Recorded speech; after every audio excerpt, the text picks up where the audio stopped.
It all started like any other quiet evening. I was lounging at the kitchen table, the low hum of the refrigerator the only sound in the house. I wasn't doing much, just scrolling through my phone, checking fantasy football stats I didn't really care about and trying to ignore the silence. Lena, my wife, had been away for a few days on a work seminar in Austin. The house always felt a little emptier when she was gone, though I never admitted that out loud. Something about the quiet without her, it got to me. The trip had been on the calendar for weeks. Lena's company, a mid-sized design firm, was sending their top people to some leadership seminar, and since she was recently promoted to project lead, this was a big deal for her. I remember how excited she was when she found out. She danced around the living room holding the printed itinerary like a golden ticket. I was proud, honestly. She had worked hard, and I wanted her to enjoy every second of her success. Still, the house was too still without her. I tried to keep myself busy while she was away, ordered takeout I knew she hated, stayed up watching movies she'd fall asleep to, even took a crack at reorganizing the garage. But none of it stuck. By the third night, I'd given up on distractions and just waited for her to get home. Just past midnight, I heard the crunch of tires on the gravel driveway. I glanced at the clock. 12:18 a.m., late, even with a flight delay. I stood up, walked toward the window, and peeked out. Sure enough, it was her. Lena. She stepped out of the car wearing a breezy white sundress I didn't recognize. The kind of thing she wouldn't normally wear to a seminar. Her suitcase was in one hand, her phone in the other, clutched like it was something precious. She looked like she had just come back from a beach vacation, not a work event.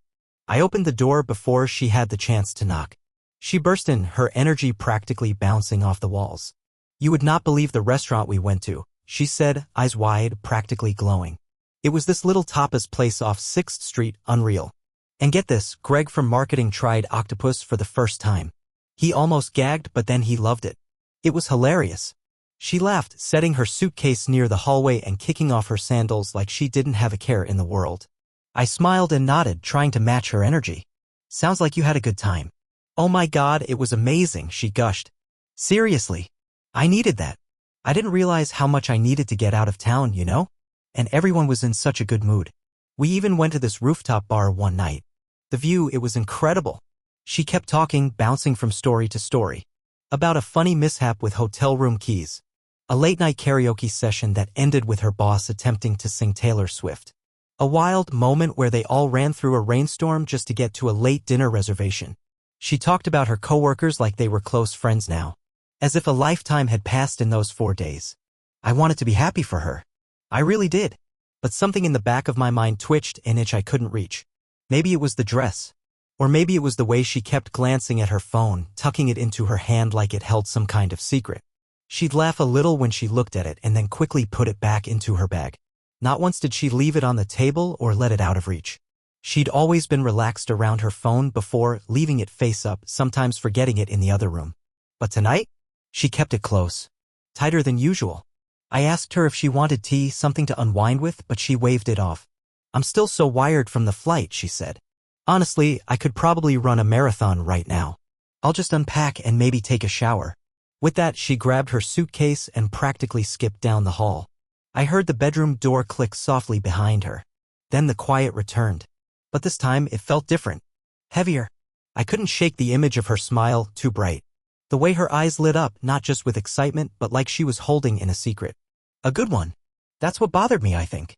Not that she was happy, but that she seemed happier than I'd seen her in months. Happier than I had made her in a long time. I tried to brush it off.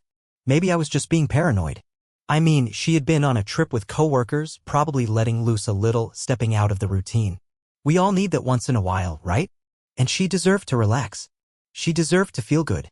Still, something was gnawing at me. I sat back at the kitchen table and stared at the front door for a moment, half expecting it to open again like this had been some kind of dream. But it didn't. Just the soft ticking of the wall clock and the distant sound of running water as Lena turned on the shower. It was such a small thing. The kind of moment you'd usually forget. But I didn't. Because it was the moment where something inside me shifted. A whisper of doubt that started in the pit of my stomach and slowly began to crawl its way up. That night I didn't sleep. I laid in bed, watching the shadows of the ceiling fan blades circle like slow ghosts across the wall. Lena lay beside me, her back turned, breathing slow and even.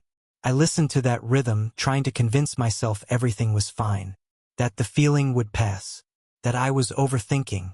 But deep down I knew something was off, and it wasn't going away. The next morning felt like walking through fog. I got up before Lena, which was rare. Usually, she was the early bird, shuffling into the kitchen in her slippers, pouring her coffee before I even rolled out of bed. But today, I was the one standing by the coffee pot, letting it hiss and drip while the silence of the house pressed down on me like a weight. She came down a little after 8, hair damp from a shower, dressed in sweats like she hadn't just returned from a high-profile seminar. Her face was fresh, bare of makeup, but there was something tight about her smile, something pulled too taut, like she was performing. She kissed my cheek, muttered morning, and reached for a mug. Felt like routine, but off, like we were actors trying to remember our lines. "How'd you sleep?" she asked. "All right," I lied.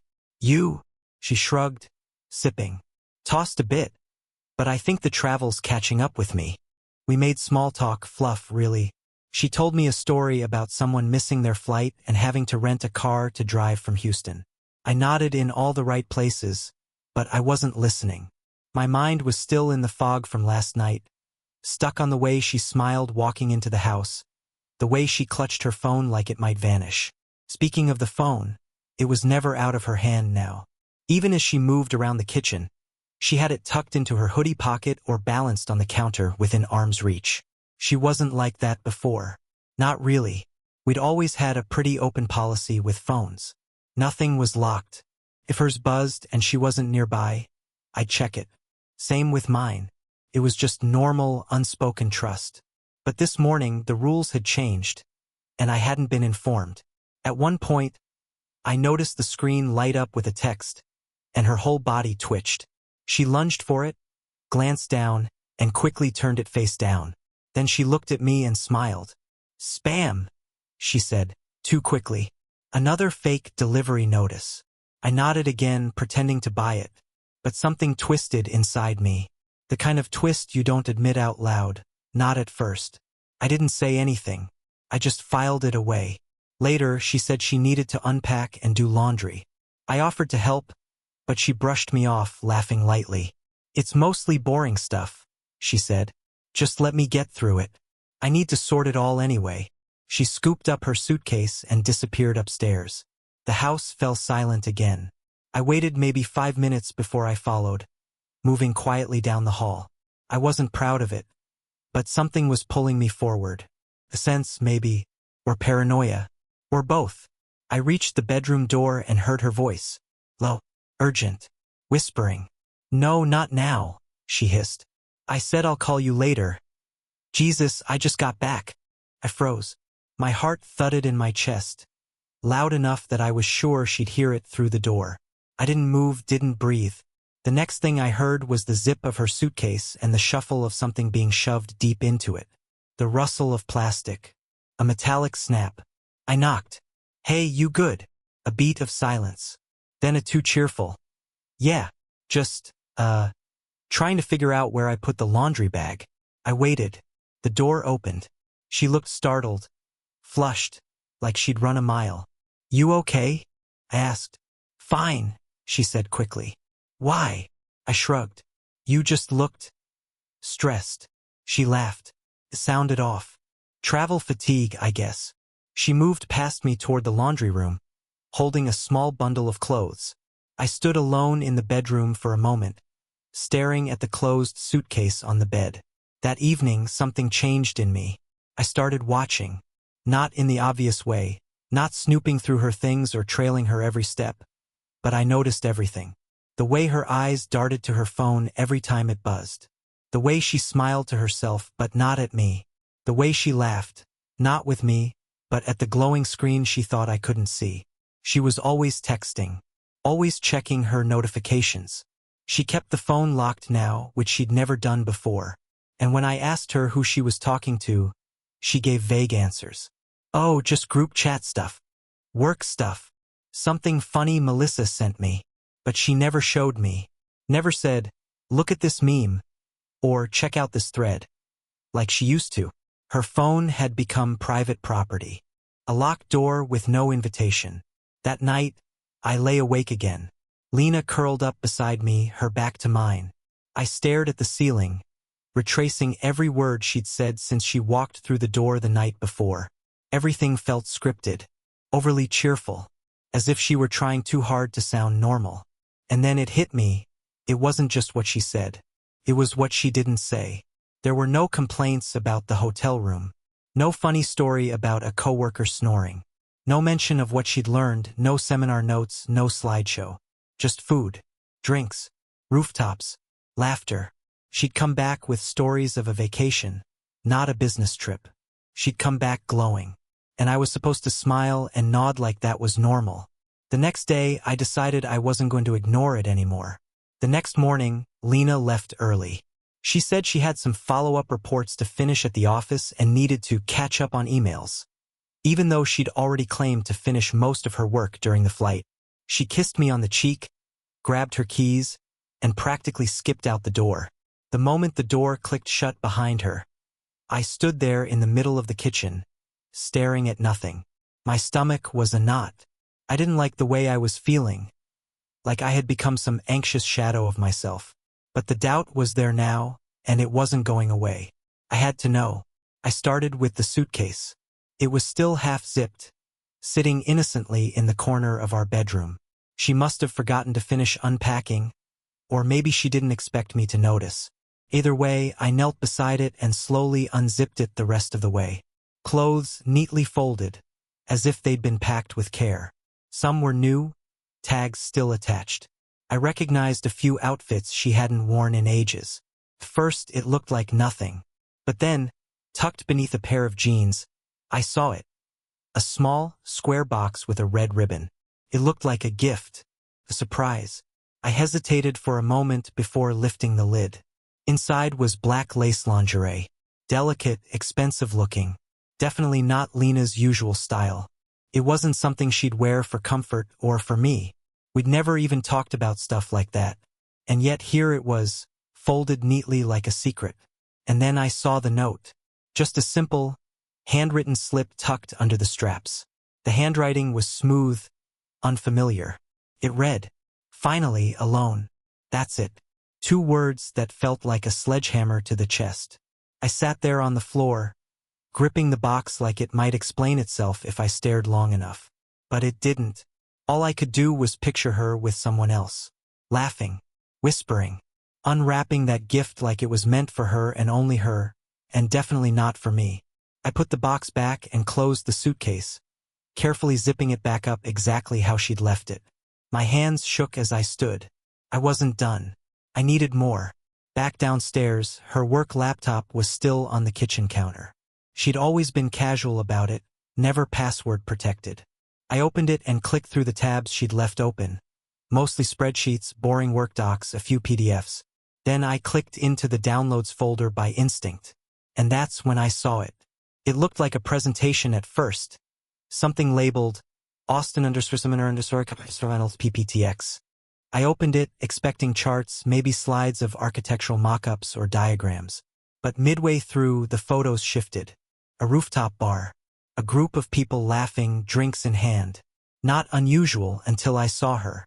Lena, in the same dress she wore when she walked into our house that night. Standing close to a man I didn't recognize. His arm was around her waist. Her head was on his shoulder. They looked like a couple. Relaxed. Mate. Comfortable. My eyes locked on the way his fingers curled around her side. The way she leaned into him. Not just friendly. Something else. I scrolled through more photos, but none had names. No captions. No explanations. Just **TS that painted a picture I didn't want to see. And the worst part? She looked happy. My heart pounded in my chest. Felt like the floor was shifting under me. Like I'd stumbled into some alternate version of my life I didn't recognize. I closed the laptop and leaned on the counter, gripping the edge to steady myself. I wasn't imagining things. I wasn't paranoid. There was something real here. Connection. A secret. And she wasn't telling me any of it. I didn't confront her that night. I wanted to. God, I wanted to. I rehearsed what I'd say 100 times in my head. I imagined throwing the note at her feet, demanding answers. But when she walked through the door that evening, laughing at something on her phone, I froze. She looked at me and smiled like everything was normal, like nothing had happened. "Hey, babe," she said, setting her bag down. "You okay?" "Yeah," I lied. "Just tired." She came over, wrapped her arms around my waist, and kissed me like she'd missed me. I held her stiffly, unsure of what to do with my hands. I wanted to push her away. I wanted to believe the lie. But I said nothing, because part of me needed to be absolutely sure. That night, I waited until she fell asleep before I sat up in bed and stared at the ceiling. My thoughts were a carousel spinning round and round. Her smile, the note, the photo, the dress, and the box. Finally, alone. With who? I didn't sleep that night. Not a single second. I lay in bed, staring at the ceiling, listening to Lena's breathing beside me.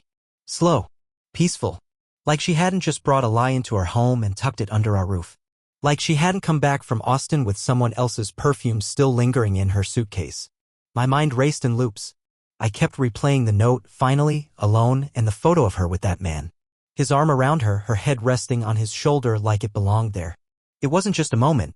It was comfort. Familiarity. Something you don't fake. By the time the sun rose, I had already made up my mind. I wasn't going to wait for the truth to fall into my lap. If she was lying to me, I was going to find out everything. The first step was simple. Lena and I had a shared phone plan. We always had. It was easier to manage the bills that way. I hadn't looked at our usage report in years, but now, with the suspicion twisting my gut, I logged into our account while she was in the shower. Call logs. Text history. All right there. There was one number that stood out immediately. Same area code as Austin. Same last 4 digits appearing over and over again, especially during the days she was gone. Dozens of texts. Daily calls. Sometimes twice, sometimes more. It wasn't saved under a name on the account. Just a raw number. I copied it and pasted it into a reverse phone lookup site. Michael Thorne. That was the name. I didn't know a Michael Thorne. Neither did Lena, at least not according to anything she'd ever mentioned. But something in the back of my brain stirred. Thorne. That was the name on one of the workshop presenters she had mentioned offhand months ago when she first started preparing for the seminar. I hadn't thought anything of it at the time. Yeah? It was like seeing puzzle pieces click into place. I did a quick search: LinkedIn, company pages, social media. Found him in under a minute. Senior design director. Based in Austin. Had been a guest speaker at the same seminar Lena attended. And then my stomach dropped. On his LinkedIn, there was a photo. It was the same man from the picture on Lena's laptop. The one with his hand on her waist. Michael Thorne. No doubt about it. My ears rang as I stared at the screen. There he was. The man who had laughed beside my wife. Whose hand had rested on her body. The one sending daily texts and calls during the trip she swore was all business. It wasn't just flotation anymore. It was real. It was him. I heard the water shut off upstairs and I quickly closed everything down.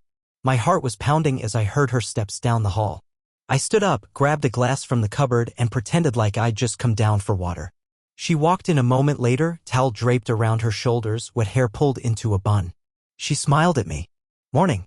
Hey, I said, my voice surprisingly calm. Sleep okay? Yeah, she said, walking to the fridge.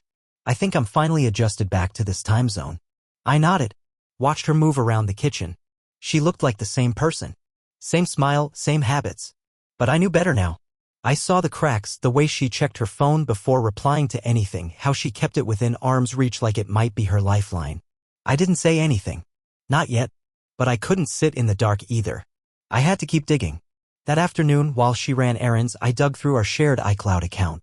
We'd set it up years ago for syncing calendars and backups. I didn't expect to find anything there. Lena was smart, careful. But sometimes people overlook the obvious. There, in the messages archive, I found fragments. Not the whole thread, she must have deleted them from her device, but some pieces still existed in the cloud. Just enough to fan the flames. A few stray texts from Michael. Last night was incredible. You looked stunning in that dress. Already miss you. Counting the days until Dallas. Can't stop thinking about you on the plane. Each one was like a punch to the ribs. And worse, each one confirmed that this wasn't some emotional blip. This wasn't innocent. This wasn't just business. I clicked into the shared calendar, heart thudding. I scrolled ahead, looking for anything strange, any events, any new meetings she'd added without mentioning. There it was. Next weekend. A 2-day design retreat in Dallas. Unfamiliar hotel name. No company notes, no agenda, just the vague entry. Weekend workshop, don't forget materials. It was a lie. Another trip. Another cover. I stood in the middle of the kitchen, the quiet of the house crashing down on me. I had always believed that if something like this ever happened, if I ever caught someone cheating, I'd lose it. I'd scream. Break something. Collapse. But I didn't. I just stood there, cold and numb, like my body had gone offline. Later, Lena came home with groceries. She talked about how crazy the parking lot had been. How she saw someone get into a shouting match over a shopping cart. She smiled like everything was normal. I nodded. Said I'd help with dinner. But while she chopped vegetables and told a story about some funny thing at work, I watched her like I was seeing her for the first time. Studying her face. Wondering what else she'd lied about. How long she'd been doing this. If any of what we had left was real. And for the first time since all this started, I wasn't unsure anymore. I knew, and I needed it to stop being a theory. I needed the truth to slam me in the chest so hard that I couldn't possibly explain it away or second-guess myself anymore. I'd seen the photos, the messages, the names. But it wasn't enough. I needed to hold the truth in my hands. I needed it to be undeniable, so clear that even Lena wouldn't be able to pretend anymore. So that night, I waited. Lena always showered after dinner. Said it helped her sleep, that it was part of her nightly reset. She'd cue up music on her phone, set it on the bathroom shelf, and disappear into the steam for 20 minutes. It was her ritual. I'd usually use the time to load the dishwasher or scroll mindlessly on my phone. But not tonight. Tonight, I waited until I heard the water turn on. Then I walked upstairs, my pulse pounding in my ears. Her phone was on the nightstand. Face down. Charging. That alone was strange. Lena never charged her phone at night anymore. She kept it with her, even brought it into the bathroom sometimes. But tonight, she'd left it. Maybe she was distracted. Maybe she'd grown careless. Either way, this was my moment. I picked it up. My thumb hovered over the screen. The passcode prompt appeared. 4 digits. I typed in our wedding date. It opened. Part of me wanted it to be locked. Part of me hoped she'd changed it so I'd have an excuse to stop. But it wasn't locked. It was wide open. And what I found inside was like walking into a burning house you used to live in. Her message app was full of threads, but one was pinned to the top. I tapped it. The thread was long. Days of texts. Weeks. They were all there. Michael Thorne. There were no code names, no cutesy emojis, no attempt to disguise it. Just Lena and Michael texting like they were the only 2 people in the world. I miss you already from the plane. Last night felt like a dream. Still can't believe how soft your skin is. Next time in Dallas, just us. No more sneaking around. My mouth went dry. My thumb moved without me telling it to. I scrolled down further, past the texts, into the media files. Dozens of photos. A hotel bed. Room service. A selfie of the 2 of them in robes, smiling. And then Lena in the same black lace lingerie I'd found in her suitcase. That one hit me like a punch to the ribs.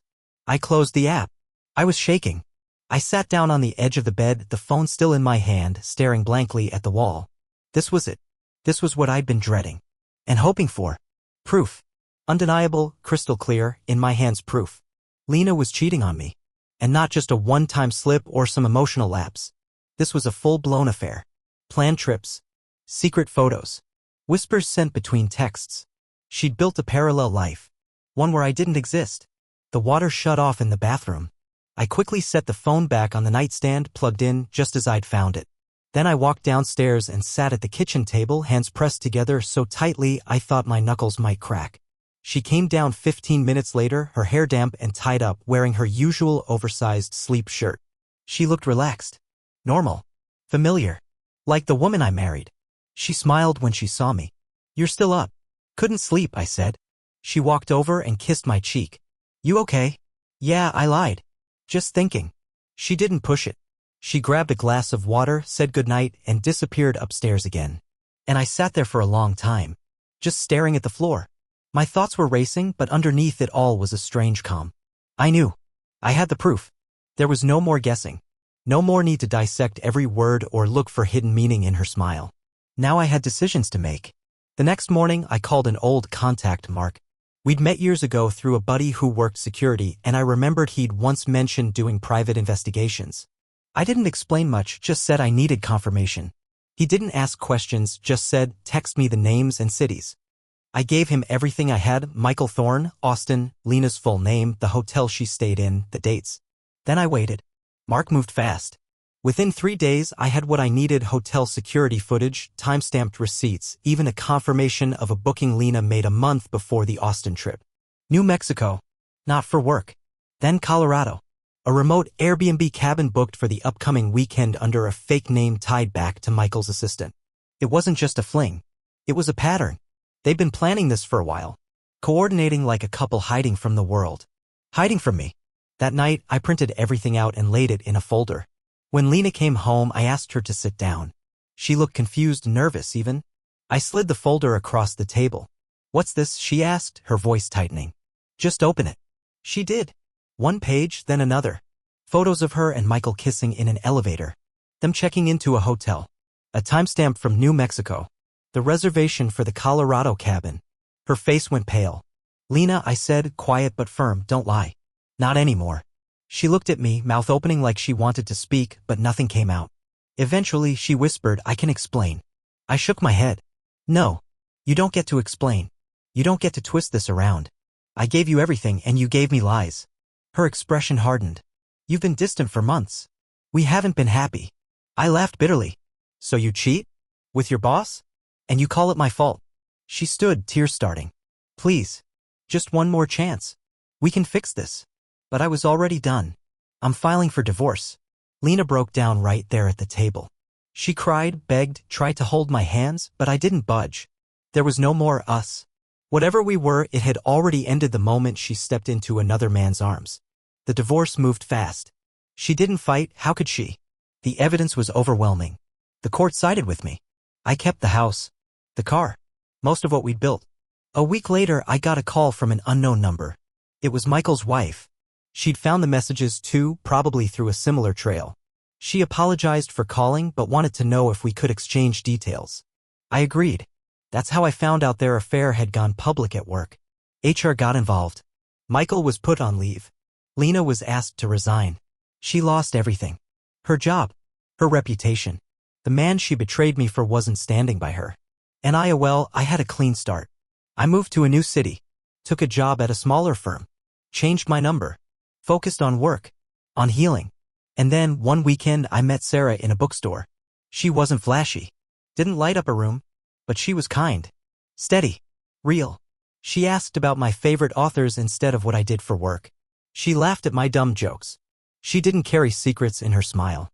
And somehow, in the quiet of that connection, I felt something I hadn't in a long time: peace. Sometimes pain is the thing that clears the path. Lena left and I finally found myself again.